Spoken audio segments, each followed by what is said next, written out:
ఇప్పుడు మనము first person singular I ఉపయోగించి నేర్చుకున్నాము. వి మనము మేము అనే పదం ఉపయోగించి నేర్చుకున్నాము. ఇప్పుడు సెకండ్ పర్సన్ యు, ఇంగ్లీష్లో మీరు అనే పదం ఉంది, నీవు అనే పదం లేదు, వాళ్ళు తొలగించిండ్రు. చిన్న పిల్లవాడిని కూడా యు అని అంటారు, యు ఆర్ ఏ బాయ్ అంటారు. ఆఫీసర్ని కూడా యు ఆర్ అవర్ ఆఫీసర్ అంటారు. ఒకవేళ గౌరవార్థంగా చెప్పాలనుకో you are honourable president of India అట్లా అంటారు, గౌరవార్థమైన అని అట్లా పదం వాడతారు. కానీ ఎవరినైనా కానీ మీరు ఎందుకంటే ప్రతి మనిషిలో పరమాత్ముడు ఉన్నాడు అని ఎదుటి వాడిని నీవు అని తక్కువ చేసి మాట్లాడరు. కాబట్టి మీరు అని అనాలి అని వాళ్ళు 18వ శతాబ్దంలో దే మోడర్నైజ్డ్ దేర్ లాంగ్వేజ్, వాళ్ళ భాషను ఆధునీకరించుకొని ఎలిజబెత్ రాణి సమావేశం ఏర్పాటు చేసి ఆ పదం తీసేయించారు.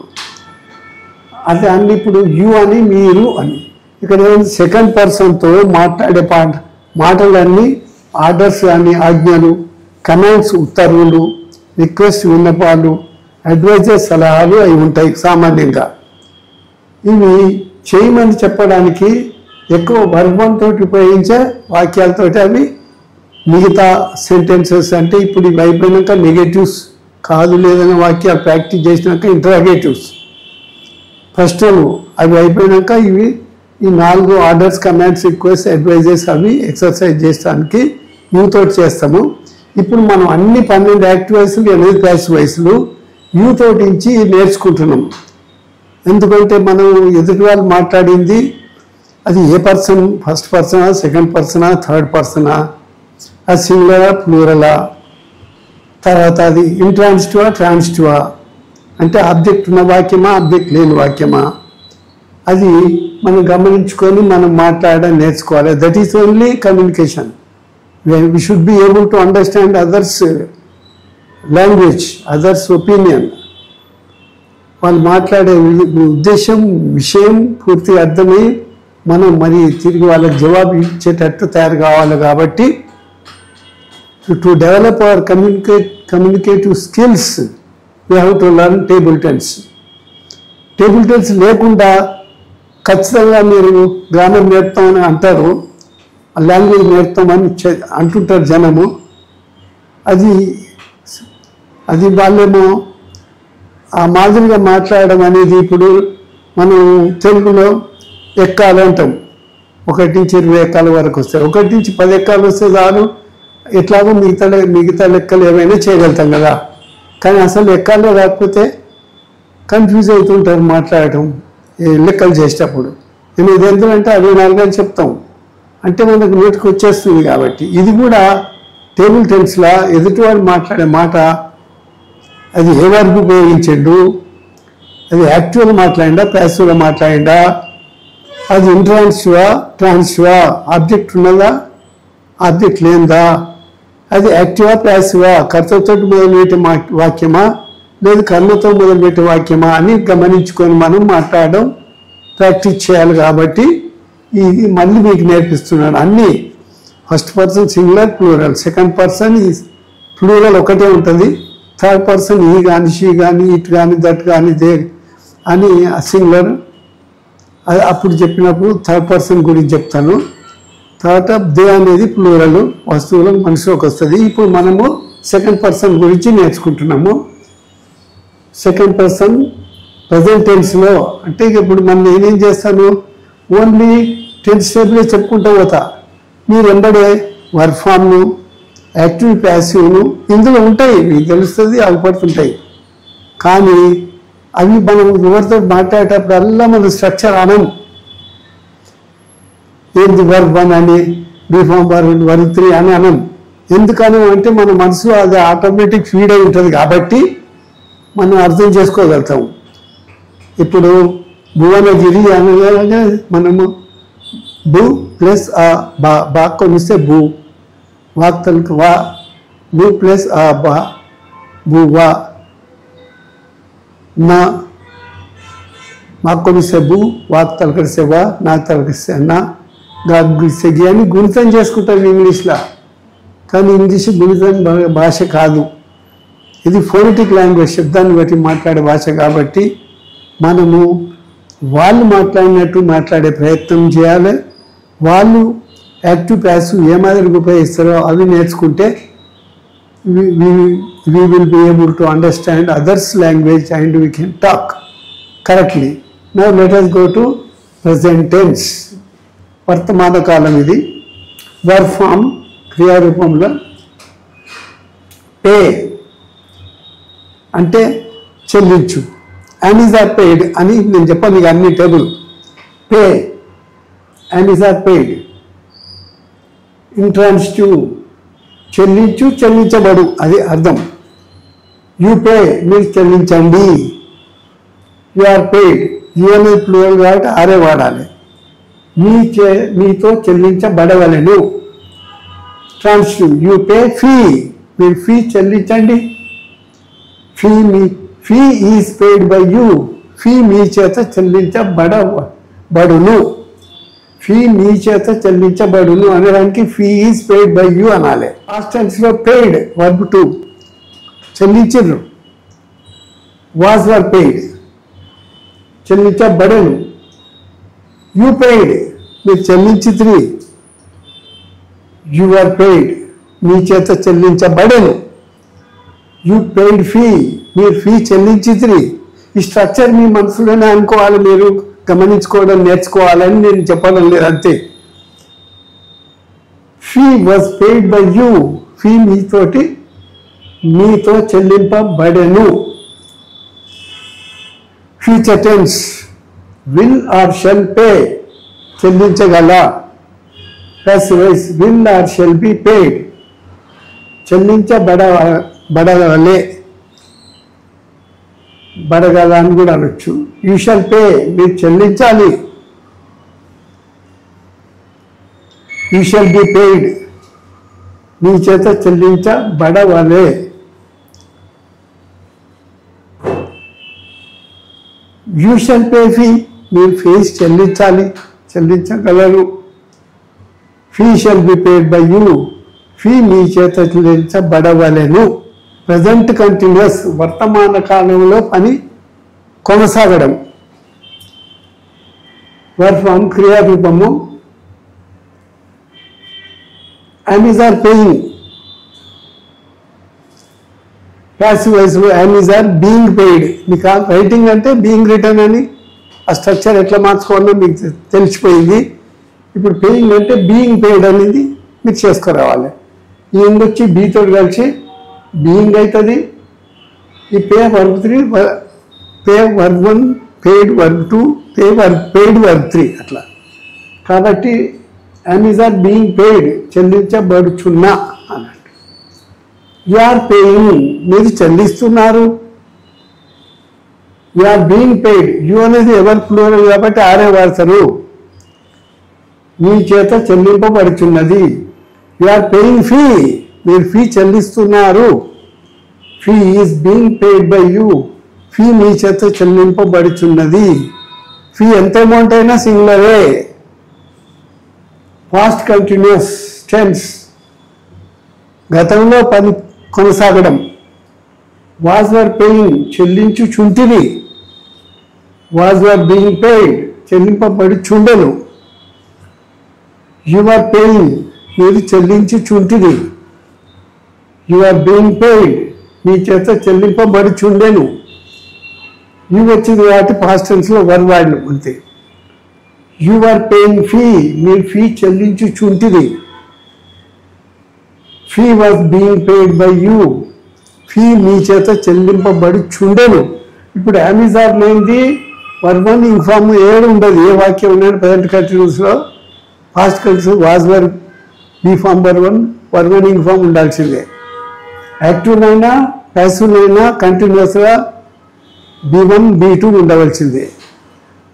తర్వాత ఫ్యూచర్ కంటిన్యూస్ టెన్స్ భవిష్యత్ కాలంలో విల్ బి పేయింగ్ చెల్లించుచు ఉండగలరు. నో ప్యాసివ్ దీంట్లో ప్యాసివ్ ఉండదు.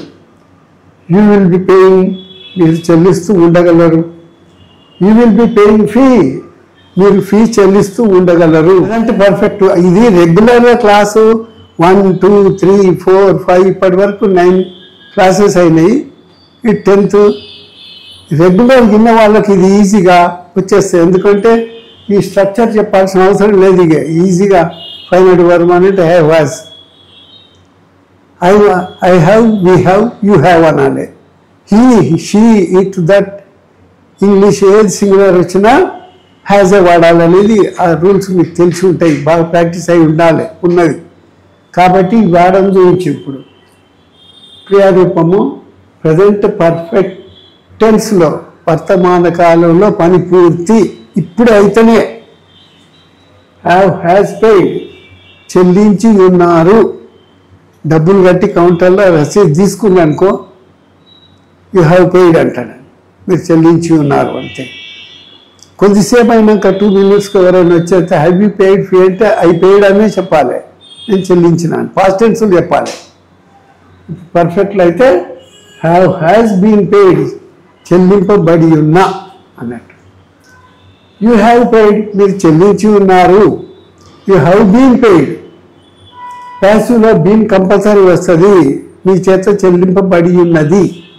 యూ హ్యావ్ పెయిడ్ ఫీ ఈ ఫీ మీరు ఫీ చెల్లించి ఉన్నారు. Fee has been paid by you, fee singular third person కాబట్టి హ్యాస్ వాడి. ఫీ మీ చేత చెల్లించబడి ఉన్నది. పాస్ట్ పర్ఫెక్ట్ టెన్స్ గతంలో పని పూర్తి, భూతకాలంలో పని పూర్తి. హ్యాడ్ పెయిడ్ పైన వర్బ్ 2 వాడుతున్నాం ఇక్కడ. చెల్లించి ఉంటిరి, హ్యాడ్ బీన్ పెయిడ్ చెల్లింపబడి ఉంటిరి. యూ హ్యాడ్ పెయిడ్ మీరు చెల్లించి ఉన్నారు, చాలా రోజులకు ఎప్పుడో కట్టేసినారు అన్నాడు. యూ హ్యాడ్ బీన్ పెయిడ్ మీతో చెల్లింపబడి ఉండేను. Transitive you had paid fee మీరు ఫీ చెల్లించి ఉంటిరి. Fee had been paid by you fee మీ చేత చెల్లింపబడి ఉండెను. Future perfect tense will have paid. ఇది బాగా గమనించుకోవాలి. ఫ్యూచర్ పర్ఫెక్ట్లో హ్యాజ్ అనే పదం దేంట్లో కూడా వాడరు. థర్డ్ పర్సన్ సింగులర్ నెంబర్ కన్నా విల్ హ్యావ్ అంటారు. I will have, we will have, you will have, he will have అంటారు. She will have, CM will have అన్ని థర్డ్ పర్సన్ సింగులర్కు అన్నిటికీ విల్ హ్యావే వాడతారు హ్యాడ్ వాడినట్టుగా. విల్ హ్యావ్ పెయిడ్ చెల్లించి ఉండగలరు. విల్ హ్యావ్ బీన్ పెయిడ్ చెల్లించి ఉండబడగల.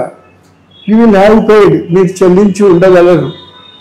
You will have been paid మీ చేత చెల్లించి ఉండబడగలరు. You will have paid fee మీ ఫీ చెల్లించి ఉండగలరు. Fee will have been paid by you fee మీతో చెల్లించబడి ఉండగలరు. ఇప్పుడు మనం ఒక స్టెప్ అడ్వాన్స్ చేసినాం అన్నమాట. స్ట్రక్చర్ చెప్పుకుంటూ మనం ప్రాక్టీస్ చేసినాం. ఒకటి ఫస్ట్ పర్సన్ ఐ తోటి, మీ తోటి. సెకండ్ పర్సన్ తోటి స్ట్రక్చర్లే అంటే verb 1, be form verb 1, verb 3 అని అనకుండా మన మనసులోనే గమనించుకొని చేసేటట్టు తయారు కావాలి. ఇక్కడ హ్యావ్ హ్యాస్ బీన్ పెయింగ్. ఈ హ్యావ్ హ్యాస్ అనేది ప్రెజెంట్ పర్ఫెక్ట్ ఇంతవరకు. దీంట్లో కంటిన్యూస్ అంటే బీన్ పెయింగ్ అనాలి. చెల్లిస్తూనే ఉన్నారు, నో ప్యాసివ్. చెల్లింపబడుతూనే ఉన్నది అన్నారు. యూ హ్యావ్ బీన్ పెయింగ్ మీరు చెల్లిస్తూనే ఉన్నారు. You have been paying fee మీ ఫీ చెల్లిస్తూనే ఉన్నారు. Past perfect continuous tense had been paying చెల్లిస్తూనే ఉంటుంది. యూ హ్యాడ్ బీన్ పేయింగ్ మీరు చెల్లిస్తూనే ఉంటుంది. You had been paying fee మీరు ఫీ చెల్లిస్తూనే ఉంటుంది. No passive. Future perfect continuous tense భవిష్యత్తు కాలంలో పని పూర్తిగా కొనసాగడం. విల్ హ్యావ్ బీన్ పేయింగ్ చెల్లిస్తూనే ఉండగలరు. You will have been paying మీరు చెల్లిస్తూనే ఉండగలరు. You will have been paying fee మీరు ఫీ చెల్లిస్తూనే ఉండగలరు. మనకు 12 యాక్టివ్ వాయిస్లు 8 ప్యాసివ్ వాయిస్లు వచ్చినాయి. సెకండ్ పర్సన్ ఉపయోగించి మనం ఈ ప్రాక్టీస్ చేసినాము.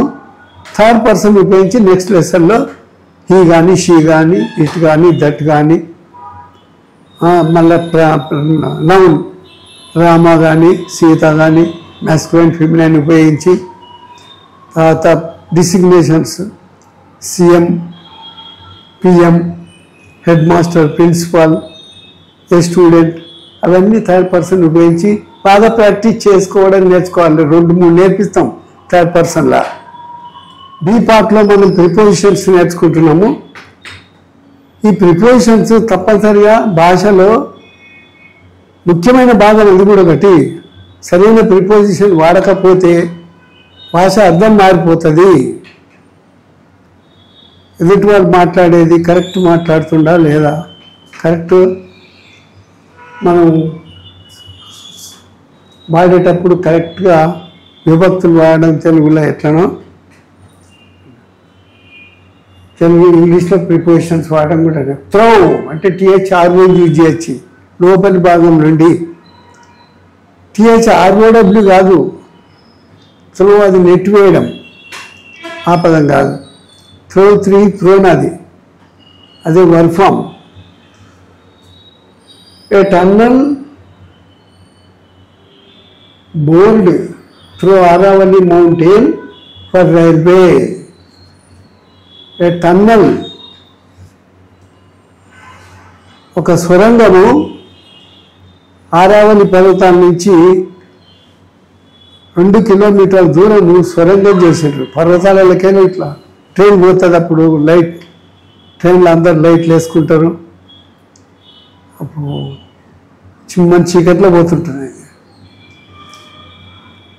ఒక సొరంగం రైల్వే కోసం ఆరావళి పర్వతంలో నుండి తొలిచి చేయనైనది. ఇట్లా తొలిచి మిషన్స్ తోటి. LB canal is board through earth.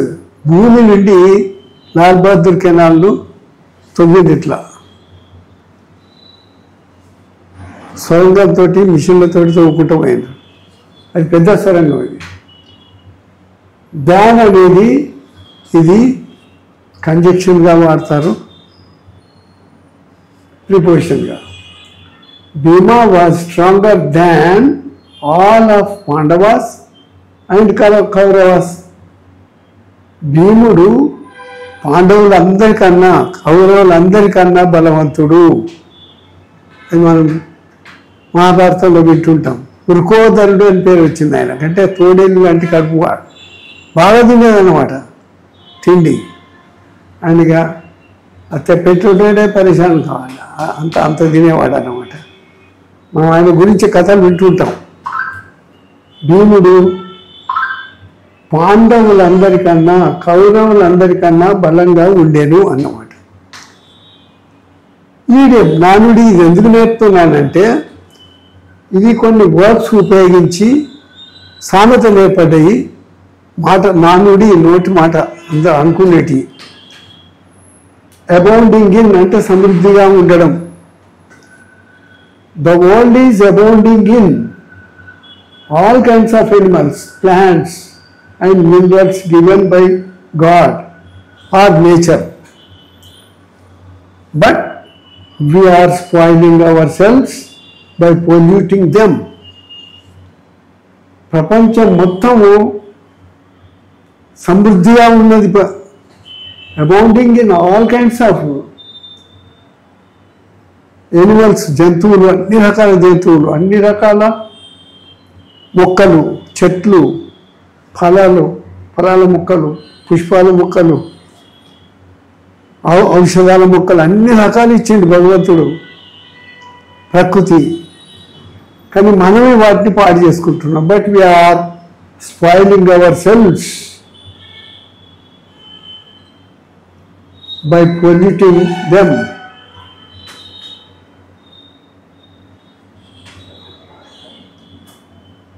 మనము కాలుష్యం అన్నిటినీ, వాహనాలను, ఫ్యాక్టరీస్ను అవన్నీ నడుపుకుంటూ వాతావరణ కాలుష్యం చేసుకుంటున్నాం. ఈ ప్రపంచం మనకు భగవంతుడు ప్రకృతి సమృద్ధిగా జంతుజాలాన్ని, వృక్షజాలాన్ని మరియు ఖనిజాలను ఇచ్చినాడు.